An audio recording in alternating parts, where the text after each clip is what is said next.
Pahalgam terror దాడుల తర్వాత అందరి చూపు పాకిస్తాన్లో టెర్రర్ దాడుల సూత్రధారుల వైపు మళ్లింది. ఇక భారత ప్రభుత్వం కూడా పాక్ టెర్రరిస్టులకు గుణపాఠం చెప్పాలని నిర్ణయించింది. రేపో మాపో పాక్ టెర్రరిస్టుల స్థావరాలను కూల్చడం దాదాపు ఖాయమైపోయిందని భావించాల్సి ఉంటుంది.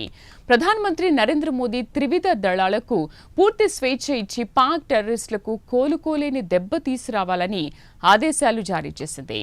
ఇక భారత వైమానిక దళం పాక్ టెర్రర్ స్థావరాలను కూల్చడానికి గట్టి ప్లానింగ్ చేస్తోంది. అయితే ముంబై టెర్రర్ దాడుల సూత్రధారుడు హఫీజ్ సయీద్ స్థావరంపై దాడి చేయడం అంత ఈజీ కాదని చెబుతున్నారు.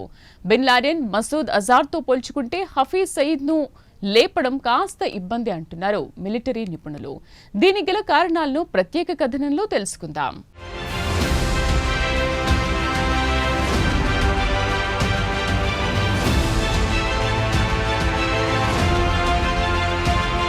ముంబై బాంబు పేలుళ్ల సూత్రధారుడు, ఇండియాలో పలు టెర్రర్ దాడులకు పాల్పడిన హఫీజ్ సయీద్ పాకిస్తాన్లోని లాహోర్లోని అత్యంత ఖరీదైన ఏరియాలో నివసిస్తున్నాడు. కాగా హఫీజ్ సయీద్ పై అమెరికా ప్రభుత్వం $10 మిలియన్ బహుమతి కూడా ప్రకటించింది. అయినా ఎలాంటి భయం కానీ బెరుకు కానీ లేకుండా స్వేచ్ఛగా బహిరంగంగా తిరుగుతున్నాడు సయీద్. కాగా శాటిలైట్ ఇమేజ్ ద్వారా చూస్తే లాహోర్లోని అత్యంత ఖరీదైన ప్రాంతం జోహార్ టౌన్లో నివసిస్తున్నాడని తేలింది. కాగా నగరం నడిబొడ్డులో ఉంది ఈ జోహార్ టౌన్. చుట్టుపక్కల సామాన్య పౌరుల ఇళ్లు ఉన్నాయి.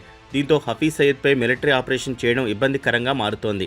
గతంలో కూడా పలుమార్లు హఫీజ్పై దాడి చేసి లేపేయడానికి ప్రయత్నించినా ఆయన మాత్రం త్రుటిలో తప్పించుకున్నాడు.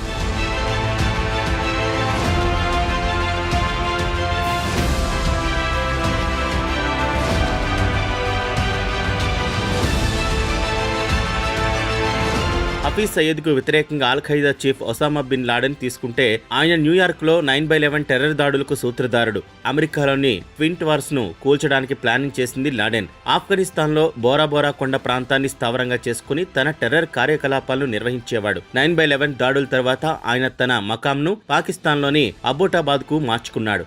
ఇక అబోటాబాద్లో సువిశాలమైన భవనంలో నివసించసాగాడు. ఇంటి ముందు ఖాళీ స్థలం, కాంపౌండ్ వాల్ ఉండేది.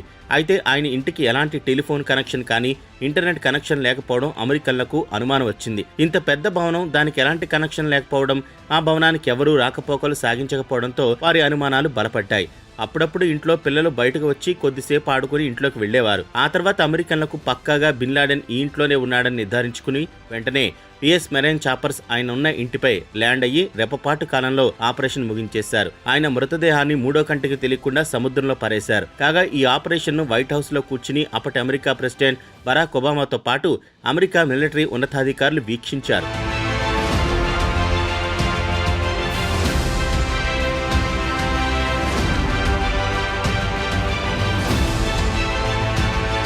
ఇక పాకిస్తాన్కు చెందిన మరో టెర్రరిస్టు మసూద్ అజర్ను తీసుకుంటే ఆయన జైషే మహమ్మద్ పేరుతో ఒక ఉగ్రవాద సంస్థ నిర్వహిస్తున్నాడు. 2019లో పుల్వామా టెర్రర్ దాడుల సూత్రధారుడు. ఈ దాడిలో 40 మంది భారత సైనికులు దుర్మరణం పాలయ్యారు. ఇక ఆయన కూడా పాకిస్తాన్లోని పంజాబ్ రాష్ట్రంలోని బావల్పూర్లో జాతీయ రహదారికి ఆనుకుని ఉన్న ప్రాంతంలో నివసిస్తున్నాడు. ఏకాంతంగా అతిపెద్ద సువిశాలమైన భవనంలో ఉంటున్నాడు.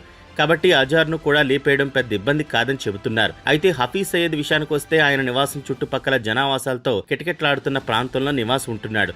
దీంతో మిలిటరీ ఆపరేషన్ నిర్వహించడం కష్టంగా మారనుందని చెబుతున్నారు మిలిటరీ నిపుణులు.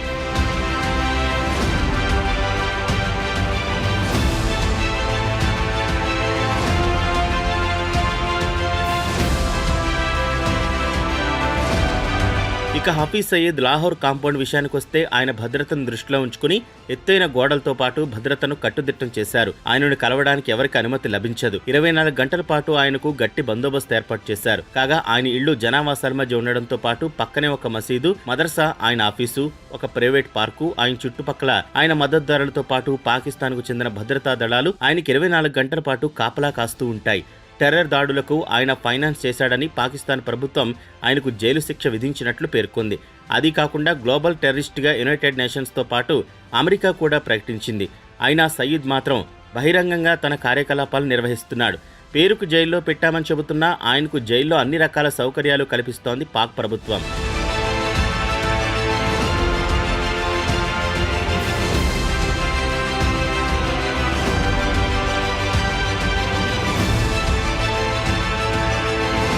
ఇక తాజాగా పహల్గాం టెర్రర్ దాడుల వెనుక మళ్లీ హఫీజ్ సయీద్ హస్తం ఉందని భారత ప్రభుత్వం బలంగా నమ్ముతోంది.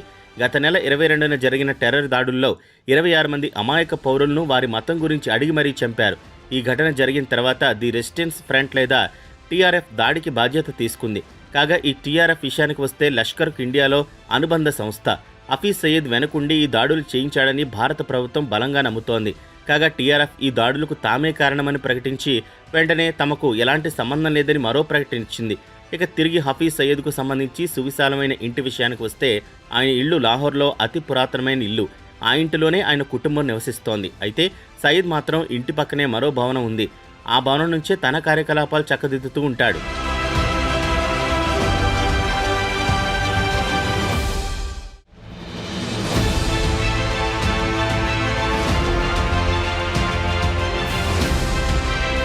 గత 10 సంవత్సరాల నుంచి హఫీజ్ సయీద్ తన ఇంటి పక్కనే ఉన్న భవనం నుంచి తన కార్యకలాపాలు నిర్వహిస్తున్నాడు. ఇంటి పక్కనే ఓ మసీదు, ఒక మదరసా, చుట్టుపక్కలంతా రెసిడెన్షియల్ ఏరియా. అయితే దినమంతా సయీద్ మసీదులోనే తన శిష్యులతో కాలక్షేపం చేస్తూ ఉంటాడు. అక్కడే టెర్రర్ దాడులకు ప్లానింగ్ చేస్తూ ఉంటాడు. గతంలో ఆయన చిన్న బిల్డింగ్ నుంచి తన కార్యకలాపాలు కొనసాగించేవాడు. అటు తర్వాత లాహోర్లోని అల్ ఖాద్సియా మసీదుకు తన మకాం మార్చుకున్నాడు. అక్కడే తన వర్కింగ్ ఆఫీస్ను ఏర్పాటు చేసుకున్నాడు. అయితే భారత వైమానిక దళం బాలాకోట్ వైమానిక దాడుల తర్వాత సీన్ పూర్తిగా మారిపోయింది. అప్పటి వరకు పాక్ టెర్రరిస్టులు దాడులు చేసినా పెద్దగా పట్టించుకొని భారత ప్రభుత్వం పుల్వామా దాడుల తర్వాత పాక్కు గుణపాఠం చెప్పాలని నిర్ణయించుకుంది. వెంటనే ఇండియాకు చెందిన ఫైటర్ జెట్స్ పాకిస్తాన్లోని టెర్రర్ క్యాంపులపై బాంబుల వర్షం కురిపించి నేలమట్టం చేసొచ్చాయి.